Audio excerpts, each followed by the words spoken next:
देखिए, ये हमारा आज का गुड इवनिंग टू एवरीवन। आज हमारा जो डेमो क्लास है, फ्री वेबिनार है, वो बेसिक या फाउंडेशन वैदिक एस्ट्रोलॉजी के ऊपर है। इसे ध्यान से हमें समझना है।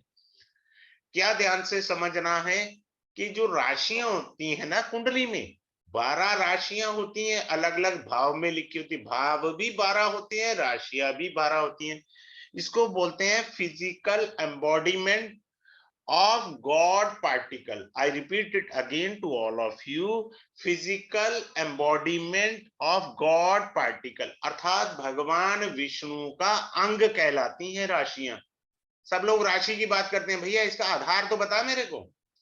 आधार क्या है? भगवान विष्णु का अंग है ये सारी राशियां। बात क्लियर हुई? अब आप सीखिए ध्यान से, मैं एक एक चीज आपको बताता जा रहा हूं।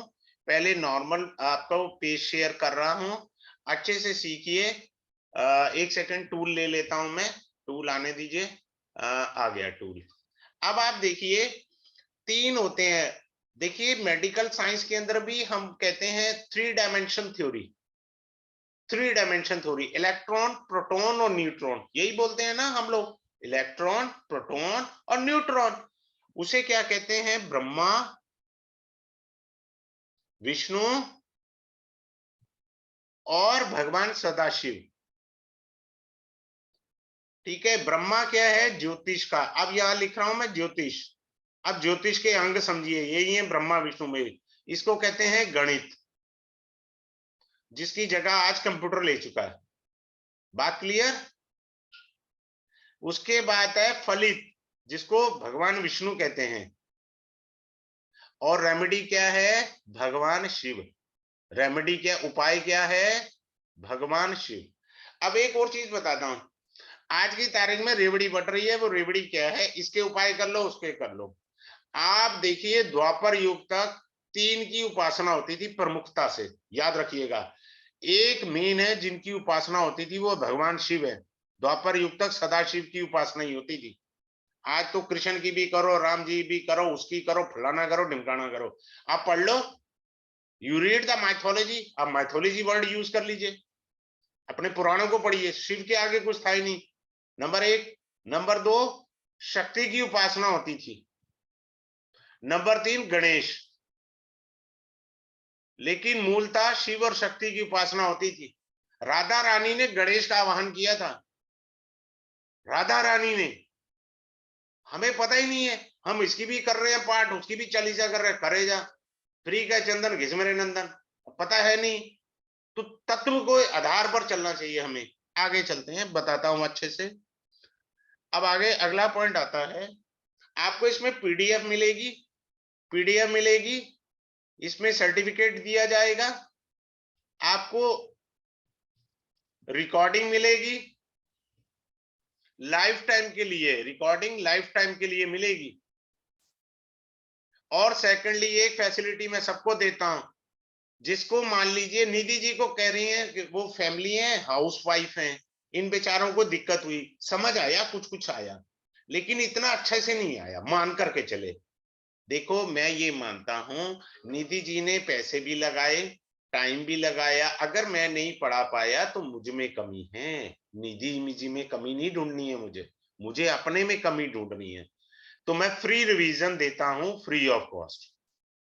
Free of cost 1 time revision आप फ्री कर सकते हैं, फ्री ऑफ कॉस्ट। आइए, कुछ देता हो तो मुझे भी बताना, मैं भी कर लूंगा वहां। फ्री ऑफ कॉस्ट रिवीजन कोई नहीं देगा, लाइफ टाइम वीडियो मिलेगी आपके लिए। क्लियर है? अब क्या होता है, हर राशियां होती हैं। हमारी राशियां क्या होती हैं? बड़े ध्यान से सीखिए। एक सेकंड मैं ले लेता हूं, मैं ना चार्ट से ही सिखा देता हूं इस बार। मैं हर बार ना एक्सपेरिमेंट करना चाहता हूं, मुझे एक्सपेरिमेंट में मजा आता है। चार्ट आ गया सामने आपके। अब ये चार्ट, कम से कम मैं ये चार्ट को पढ़ना तो आए कि ये चार्ट होता क्या है। मेरे को इतना भी आ जाए तो मैं किसी एस्ट्रोलॉजर से सलाह लेने जाऊंगा ना, तो मुझे पता लग जाए, मुझे पागल तो नहीं बना रहा ये। हर ये जो भाव होता है, केंद्र भाव इधर भी है, इधर भी है, इसको बोलते हैं लगन। क्लियर? इसको बोलते हैं लगन। अब इसमें नंबर लिखा हुआ है 8। 8 नंबर क्या है? राशि। राशि। कौन सी राशि? वृश्चिक। मैं जब क्लास में है सारा पढ़ाऊंगा। अच्छा, एक सबसे अच्छी बात बता रहा हूं, मेरे यहाँ धर्मेंद्र जी हैं, इन्होंने किया हुआ है मेरे से। मैं जो पीडीएफ नोट्स देता हूं वो एडवांस लेवल के भी हैं, यानी मेरी तरफ से गिफ्ट है। मान लीजिए आप में से कोई लोग ज्वाइन कर ले और पूछे जी सर ये इसका क्या है, भैया मैंने तुमको गिफ्ट दिया अपनी तरफ से। ये किसका साउंड आ रहा है भाई? ये अब ये क्या है कि आपका जो है वो एडवांस में दे देता हूं। कल को आपका मन करे कि मैं खुद कुछ पढ़ पाऊं अपने से, मेरी तरफ से एडवांस पीडीएफ नोट्स भी मिलते हैं, एडवांस दे देता हूं। ऐसा नहीं है कि जो पढ़ाना है उतना ही पीडीएफ ले लो, एक्स्ट्रा देता हूं मैं। तो राशि ये हुई। ग्रह हमेशा याद रखिए 9 ग्रह होते हैं, नवग्रह होता है, जिसमें 7 जो होते हैं उनके भाव होते हैं। राहु और केतु को कोई भाव नहीं है। ये कहा जाता है, कोई कहता है इस राशि में उच्च के हैं, कोई कहता है उस राशि में उच्च के हैं, वो अलग अलग मत हैं। पर ग्रह टोटल 9 होते हैं। 7 को भाव यानी हाउसेस अलॉट होते हैं। क्या अलॉट होते हैं? हाउसेस अलॉट होते हैं। क्लियर है?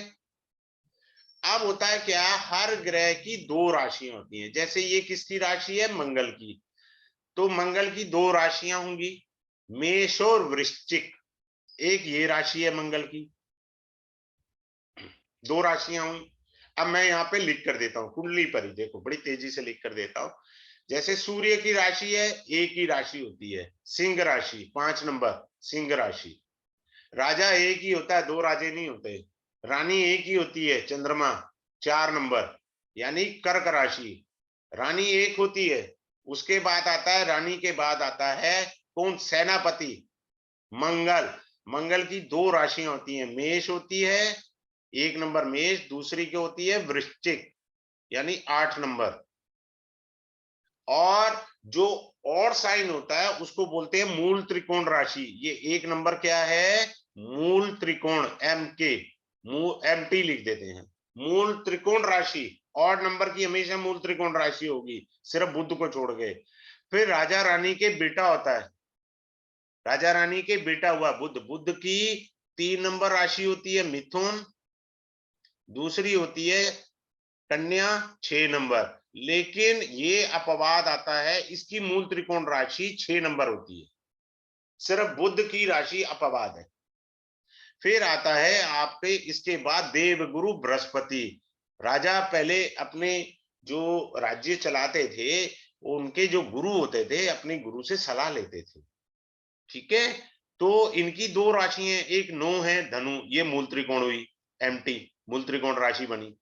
फिर दूसरी राशि बनी 12 नंबर यानी मीन राशि बनी, तो मूल त्रिकोण उनकी और नंबर साइन की होगी।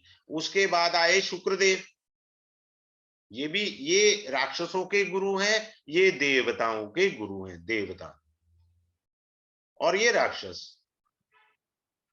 ठीक है, एक कुंडली में अभी यहां पर सिखाऊंगा बहुत अच्छे से।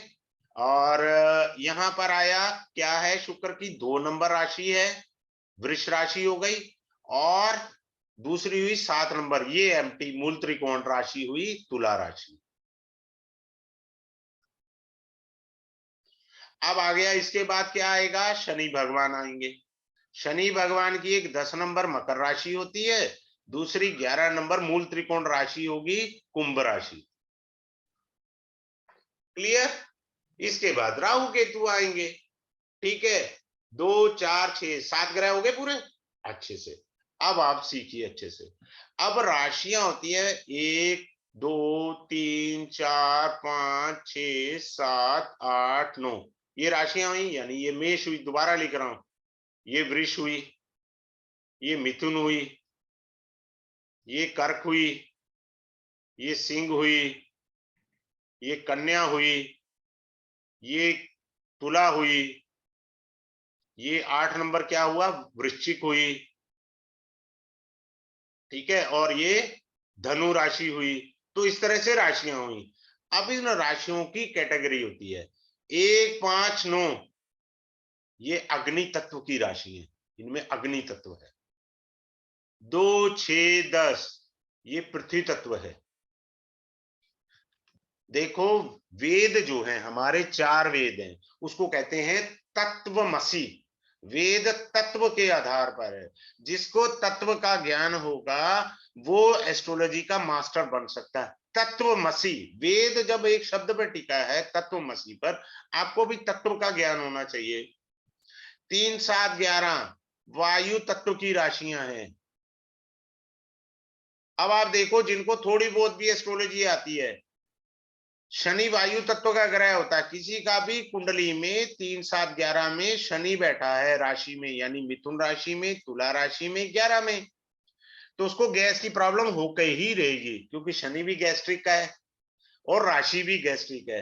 अब वो कह रहे हैं जी हवा पास हो रही है। भैया जब तक शनि की दशा ना, हवा पास होती रहेगी। ये तो दशा खत्म होने पे तेरी हवा रुकेगी। समझ आया? बारीकी पता होनी चाहिए, तत्व का ज्ञान नहीं है। 4, 8, 12 ये जल तत्व की राशि है। अब जल तत्व की राशि और अग्नि तत्व की राशि में दुश्मनी होती है। जल और अग्नि की दुश्मनी होती है। तो हमें ये चीजें समझना है। फिर हमें क्या समझना है कि कौन कौन सी राशियां शीर्षोदय होती हैं। ये आगे चल के एडवांस में काम आता है, परंतु पता तो बेसिक में ही करना है ना आपको। है तो ये एडवांस का पार्ट है। शीर्षोदय राशियों में ग्रह आते ही फल दे देगा। गोचर का ग्रह जैसे ही शीर्षोदय में आएगा फल दे देगा। पृष्ठोदय में तो पता ही नहीं कब फल दे दे, उठा के कब फायर खोल दे, पापी ग्रह आ जाए। उसके बाद उभेदो होती है। फिर राशियां होती हैं, धातु राशियां होती हैं, मूल राशि होती है, फिर जीव राशि होती है। ये राशियां पता होनी चाहिए कि हमारी कौन सी मूल राशि है, कौन सी जीव राशियां हैं। जीव राशि में जब बृहस्पति आते हैं तो घर में मेहमान आते हैं, शादी होती है, बहू रानी आती है, किसी के बच्चा होता है। जीव राशि, जीव, जीव mean Jupiter. whenever Jupiter transit in the जीव राशि it gives a kid to the person। ठीक है, चलिए आगे बढ़ते हैं, अच्छे से बताते हैं। फिर राशियां होती हैं, उनमें वात होता है, मेडिकल एस्ट्रोलॉजी, वो आगे की एडवांस है, लेकिन पता तो बेसिक में ही चलना चाहिए ना। वात है, पित्त है, कफ है। कफ वाली कौन सी राशि होती हैं? 4, 8, 12। मान लो 4, 8, 12 में किसी का चंद्रमा है, और जुकाम जो होता है वो उसका स्टैंडर्ड फॉर्मेट होता है, जुकाम जो है 4 दिन लगता है। जिसका चंद्रमा 4, 8, 12 में होगा इसको 5 दिन लगेगा, 1 दिन एक्स्ट्रा है बस। ये फर्क है। खाम खा का वहम मत पालो, तत्व को समझो, क्योंकि वो जल तत्व की राशि अभी मैंने बताई 4, 8, 12। तो जल तत्व में जलीय ग्रह यानी चंद्रमा बैठ गया, तो इस वजह से उसको जुकाम 1 दिन एक्स्ट्रा लगेगा। क्लियर? ऐसे होता आराम से। फिर आपको ये बताया जाएगा कि एग्जाम्पल से मैं बताता हूं। अभी मैंने बताया कि ये अग्नि तत्व की राशि है मेष। अब ग्रह भी होते हैं, जैसे सूर्य और मंगल जो हैं ये अग्नि तत्व के ग्रह हैं। क्लियर है? ये अग्नि तत्व के ग्रह हैं। अब इसमें मैंने मंगल बिठा दिया, राशि कौन सी हुई? मेष। कौन सी हुई? अग्नि तत्व की। ग्रह कौन सा हुआ? मंगल। कौन सा हुआ? अग्नि तत्व का। भाई साहब ऐसा आदमी बिना स्पाइसी खाना खाए रह ही नहीं सकता, उसको खाना ही खाना है, क्योंकि उसके लगन में, लगन को क्या बोलते हैं सीखिए, लगन को बोलते हैं आई मी माई सेल्फ। आपकी पहचान बताता है लगन। अगर बहुत सारे पापी ग्रह लगन में बैठ जाएं तो समाज में आपको पहचान इतनी आसानी से नहीं मिलती, मुश्किल से 5-10% मिलेगी। You will never get your identification in the society because the papi graha, malefic planet sitting in the lagna itself. What are the malefic planet? पापी ग्रह कौन से होते हैं? मंगल, राहु, केतु और शनि, ये पापी ग्रह होते हैं। बात क्लियर हो गया? आपको 12 राशियों की विशेषताएं बताई जाएंगी कि 12 राशि की क्या विशेषताएं हैं। जैसे मैंने ये बताया, वृष राशि 2 नंबर है, धनु राशि है। धनु राशि जंगल को भी प्रतिनिधित्व करती है, जंगल के बारे में भी इंडिकेशन देती है। ये गस्टेड ऑफिसर की भी राशि है। राशियों के गुण धर्म विशेषताएं सब अच्छे से सिखाया जाएगा, क्योंकि इसी राशि के में तो ग्रह बैठता है। जब राशि में ग्रह बैठेगा तभी तो अब चलेंगे आगे। क्लियर है? आगे बढ़ते हैं। फिर क्या होता है, आपको भाव बोधक कुंडली पढ़ाई जाएगी, भाव बोधक। अब मान लीजिए ये लगन हुआ, ये आपकी संतान का भाव हुआ, ठीक है। अब मान लो ये बेटा हुआ, आपके पास बेटा है, ठीक इसके सामने वाला घर आपकी बहू रानी है। इसको कहते हैं कौन सी कुंडली? भाव बोधक। How to see the relationships.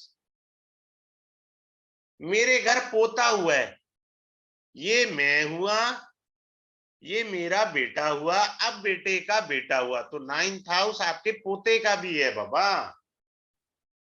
पिता है, गुरु है, वो आपके लिए, पर पोता देखना है तो 9th हाउस ही देखो ना, उसके लिए अलग हाउस थोड़ी देखेंगे हम।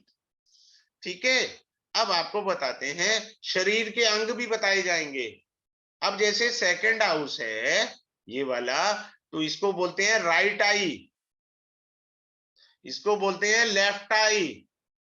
मेडिकल एस्ट्रोलॉजी में काम आएगा। जब तक आपका बेस स्ट्रॉन्ग नहीं होगा भाई साहब, कोई एस्ट्रोलॉजी आएगी नहीं। मैं प्रैक्टिकल रूप में थ्योरी पढ़ाता हूं, थ्योरी नहीं पढ़ाता थ्योरी के रूप में। मैं जो भी थ्योरी पढ़ाता हूं उसको प्रैक्टिकल में कन्वर्ट करता हूं, उससे थ्योरी पढ़ाता हूं। यानी प्रैक्टिकल से थ्योरी पढ़ाना सबसे अच्छा है। ऐसे थ्योरी पढ़ा दूंगा जिंदगी में कभी एस्ट्रोलॉजी आएगी नहीं। अब इसी को देखो आगे समझा देता हूं। सूर्य दाई आंख का कारक होता है, राइट आई, और चंद्रमा लेफ्ट आई का कारक होता है। ये देखो, समझ आ गया बड़े आसान से। अब ग्रह उच्च के हैं नीच के वो भी सिखाया जाएगा। अब जैसे ये 4 नंबर राशि लगन में लिखी है, तो यहाँ चंद्रमा बैठा दूं तो नीच का हो गया। देखो बड़ा आसान है तरीका पढ़ने का। जहां ग्रह नीच का होता है ठीक उसके सामने वाले ग्रह में उच्च का हो जाएगा। यहाँ चंद्रमा उच्च का हो जाता है, यहाँ नीच का है। जिस हाउस में ग्रह नीच का होगा ठीक उसके सामने वाले हाउस में ग्रह उच्च का हो जाएगा। बात क्लियर हो गया सबको? आपको इसमें मार्गी ग्रह, वक्री ग्रह, अस्त ग्रह के बारे में पढ़ाया जाएगा। वक्री ग्रह पढ़ाएंगे, मार्गी पढ़ाएंगे, इनके क्या मीनिंग है, अस्त ग्रह के क्या मीनिंग है, ये सब पढ़ाया जाएगा आपको। मित्र शत्रुता पढ़ाई जाएगी, ग्रह के कारक क्या है वो पढ़ाई जाएगी। सबसे इंपॉर्टेंट पार्ट ज्योतिष में कारक तत्व होता है। कारक तत्व, ग्रह के कारक तत्व। एक मैंने राशि की विशेषताएं बोली, राशि की क्या विशेषता है, राशि के क्या कारक तत्व हैं और ग्रह के। अगर ये दो चीजें आती हैं, now you are the master of astrology. ये क्लियर नहीं है, सूर्य किस चीज का कारक होता है? सूर्य पिता का कारक होता है, सूर्य गवर्नमेंट जॉब का कारक होता है, सूर्य जो है हड्डी का कारक होता है, सूर्य जो है हार्ट का कारक होता है। ठीक है। सूर्य सबसे बड़ा कॉन्फिडेंस का कारक होता है। कॉन्फिडेंस, सूर्य कमजोर है, you have a lack of confidence. Clear है? आगे चलते हैं। फिर किन किन स्थानों पर ग्रह बली होते हैं, किन स्थानों पर ग्रह कमजोर हो जाते हैं। जैसे लगन में सदैव बृहस्पति बली माना गया है, क्योंकि शास्त्र में कहते हैं, मंतेश्वर महाराज जी ने फल दीपिका में लिखा हुआ है, उन्होंने लिखा ऋषिवर ने कि 1,00,000 दोषों को हर लेता है। लेकिन कलयुग के इस परिवेश में जिसका मिथुन लगन है ना, उसके लगन में बृहस्पति आ गया, लंका लगा देगा ये। 1,00,000 दोषों को नहीं हरना इसने। I teach you in the class.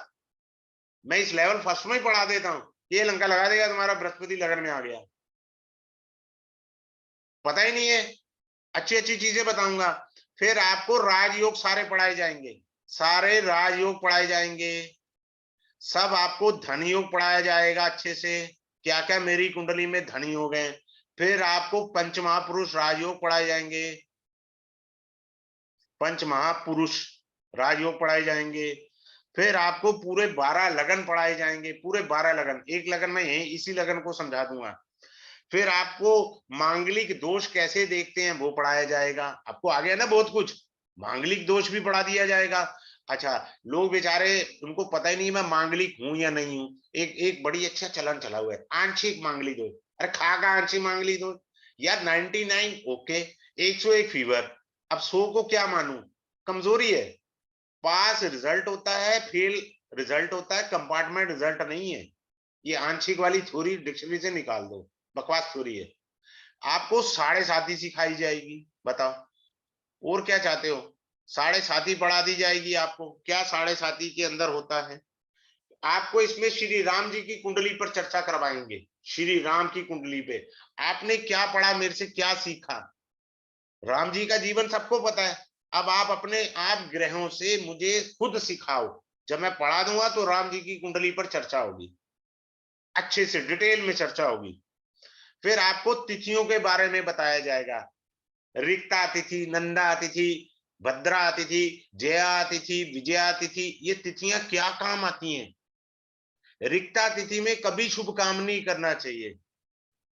जब भी शुभ काम करोगे रिक्ता तिथि में, वो सफल ही नहीं होगा। तिथियों का भी ज्ञान कराया जाएगा, ठीक है। और जो है सारे कुछ आपको बेहतरीन दिया जाना है। इसमें दिया बहुत कुछ जाएगा 5 क्लास में, मैं आराम से करा लेता हूँ। 1.25 साल हो गया मुझे कराते हुए, कभी दिक्कत नहीं आई। अनाड़ी से अनाड़ी आदमी भी सीख जाता है, बता तरीका होना चाहिए। अब आते हैं, ये केंद्र होता है 1, 4, 7, 10, इसको बोलते हैं केंद्र भाव। और इसको बोलते हैं त्रिकोण, ये भी त्रिकोण। और लगन को भी त्रिकोण भी बोला जाता है और केंद्र भी बोला जाता है। लगन को क्या बोला जाता है? केंद्र भी बोला जाता है और त्रिकोण भी बोला जाता है। अगर केंद्र में कोई ग्रह नहीं है, इसका मतलब लैक ऑफ कॉन्फिडेंस है, आप में आत्मविश्वास की कमी है। अब देखो, मैं एक हल्का सा झलक देता हूं, क्लास में तो मुझे तसल्ली से पढ़ाना है ना। एक झलक देखो, लगन मैं हुआ, आई मी माई सेल्फ, मैं बोलता हूं आई मी माई सेल्फ। तो आई मी माई सेल्फ हुआ, मैंने जन्म लिया कहा? फैमिली में, second house family. Second house वाणी, मैंने बोलना सीखा। थर्ड हाउस, मेरे छोटे भाई बहन भी तो होंगे ना मेरे बाद। चौथा घर, मेरी मम्मी ने बहुत प्यार करा, मेरी एजुकेशन। पांचवा घर, मेरी मंत्र शिक्षा, मेरा लव अफेयर, मेरी कॉलेज की ग्रेजुएशन। छठा घर, मेरा कंपटीशन, रोग ऋण शत्रु, कोर्ट केसेस, लड़ाई झगड़ा। सातवां घर, मेरी वाइफ, अगर मेल है तो वाइफ है, फीमेल है तो पति है। सातवां घर, सातवां घर व्यापार का भी होता है। आठवां घर जो है मृत्यु भाव होता है, नहीं, आठवां घर स्कॉलरशिप का भी होता है, will I get my scholarship. नौवां घर, मैं आपको मॉडर्न पढ़ाऊंगा। थर्ड हाउस मॉडर्न में क्या होता है? Zoom, zoom class third house है। नाइन्थ हाउस, मेरा भाग्य, मेरे बायोलॉजिकल फादर, मेरे पिता, ये सब है। फॉरेन है, बहुत सारे हैं, पर मैं टिपिकल चीज पढ़ाता हूं जो प्रैक्टिकल आज की तारीख में एडवांस में क्या चीज है। 10th हाउस, मेरे कर्मा। 11th हाउस, मेरी इच्छाओं की पूर्ति। 12वां खर्चा, विदेश भी है। और 12वां घर बहुत कम लोगों को पता है, गुरु का आश्रम भी है 12वां घर। कैसे गुरु का आश्रम? 9th हाउस गुरु है। अब ये आई मी माई सेल्फ हुआ तो आपका घर चौथा है, ठीक है। 4th हाउस आपका घर है, तो गुरु का 4th हाउस 12वां बनाना, यानी वो आपके लिए आश्रम हुआ। बहुत से लोग कहते हैं यार मैं तो आश्रम जाता हूं, तो आपको देखना आया है सब। अब आते हैं, एक छोटी सी झलक बता रहा हूं, क्या बड़े अच्छे से सीखिए। अब ये जो लगन है, ये लगन किसका है? मंगल का। अब यहां लिखिए मंगल के शत्रु ग्रह कौन से हैं। शत्रु ग्रह, मंगल के शत्रु ग्रह हैं, सबसे पहले बुध है, दूसरा शनि है, ये प्रबल शत्रु हैं। ये बली हैं अगर कुंडली में तो तुम्हारी वाट लगाएंगे। सिंपल सा सीखना है हमें, हमें ज्यादा डिटेल में नहीं जाना। और कोई कहे जी मुझे इंटरप्रिटेशन, पिछली बार क्लास में कहा जी हमें तो भविष्यवाणी भी आएगी, उपाय भी आएंगे, मैंने कहा सब कुछ ले लो इसी में। ऐसे थोड़ी होता है, स्टेप बाय स्टेप होएगा सारी चीजें। तो मंगल के शत्रु देखिए, क्या वो शत्रु हैं बली? अगर बली हैं तो परेशान करेंगे। मंगल के मित्र ग्रह कौन से हैं उन्हें देखिए। मंगल के मित्र ग्रह कौन कौन से हैं? मित्र क्या है? चंद्रमा है, बृहस्पति है, सूर्य है। शुक्र एक न्यूट्रल ग्रह है। शुक्र तो चाहिए ही चाहिए ना, पत्नी का कारक भी है नाड़ी में। ठीक है ना। अब आता है अब चूंकि ये स्थिर लगन है, स्थिर लगन में क्या होता है, 2, 6, 10 इसको बोलते हैं स्थिर राशियां।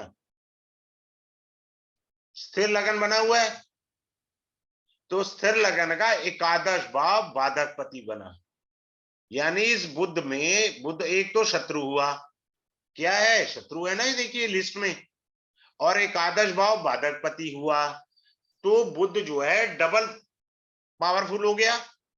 अगर ये पावरफुल होके बैठा है तो ये परेशान करेगा आपको। क्लियर, आगे बढ़ते हैं।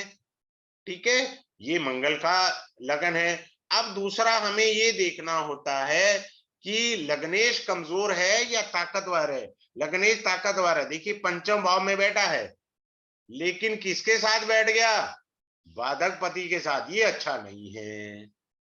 बात क्लियर हुई, बाधक पति के साथ लग्नेश बैठ गया, शत्रु के साथ लग्नेश बैठ गया। बुध क्या है, शिक्षा, तो शिक्षा में रुकावट दे देगा, कौन, मंगल दे देगा, शत्रु है ना। तो पांचवा घर क्या है, शिक्षा, तो शिक्षा में दिक्कत आ जाएगी। हल्का हल्का बस बताया जाएगा ऊपर से, डेप्थ में नहीं जा सकते क्योंकि आप कंफ्यूज हो जाएंगे। आप जब तक आगे के लेवल डिग्री, नक्षत्रास, नमांशा, ये जब तक नहीं एनालाइज होगा, कम से कम ये कुंडली तो मुझे पढ़नी आ जाए। अब ये देखिए, शुक्र 12वें घर का स्वामी है, 7वां घर मार्केश होता है, शुक्र 12वें घर का भी स्वामी है और 7वें घर का की है, और लगन का 12वां भाव जो होता है वो लगन के लिए मारक होता है, ये भी याद रखना है आपने। लगन के लिए मारक भाव कौन सा बना, 12वां भी बनता है और दूसरा भी बनता है, ये भी बनता है मारक, ये भी मारक होता है। ये 4 हाउस होते हैं मारक, जबकि पढ़ाया जाता है दूसरा और 7वां। ये 2 हाउसेस के बारे में मना कर दिया जाता है। तीसरा हाउस क्यों बना मारक, भवात भावम सिद्धांत लगा, अष्टम से अष्टम है, इसलिए ये मारक हुआ था तीसरा घर। ठीक है, तो ये जो बारीकी है हमने पढ़नी है। ग्रह कौन सा उच्च का बैठा है, कौन सा नीच का बैठा है। अब यहाँ पे हम चले तो ये शुक्र जो है केतु के साथ बैठ गया, मित्र राशि में बैठा हुआ है शुक्र, ठीक है जी, लेकिन केतु के साथ बैठ गया, ये गलत हो गया।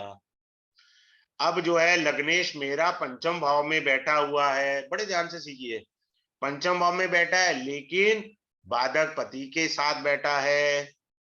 क्लियर है, और बुध 8वें घर का स्वामी भी है, ठीक नहीं है मंगल के लिए। सूर्य जो है कहाँ का मालिक है, 10वें घर का, वेरी गुड, सूर्य 10वें घर का मालिक के साथ मंगल का बैठना राजयोग है।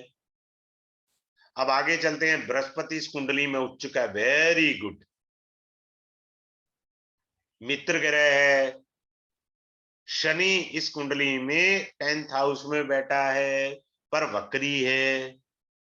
ये देखिए, आर का मतलब वक्री है, कुछ सॉफ्टवेयर में सर्कल होता है, कुछ में वक्री बा लिखा जाता है, कुछ में आर से रेट्रोग्रेड ऐसे लिख दिया जाता है। अब 11वें घर में चंद्रमा बैठा है, ठीक है, चंद्रमा जो है भाग्य का स्वामी होके अपने से तीसरा बैठा है,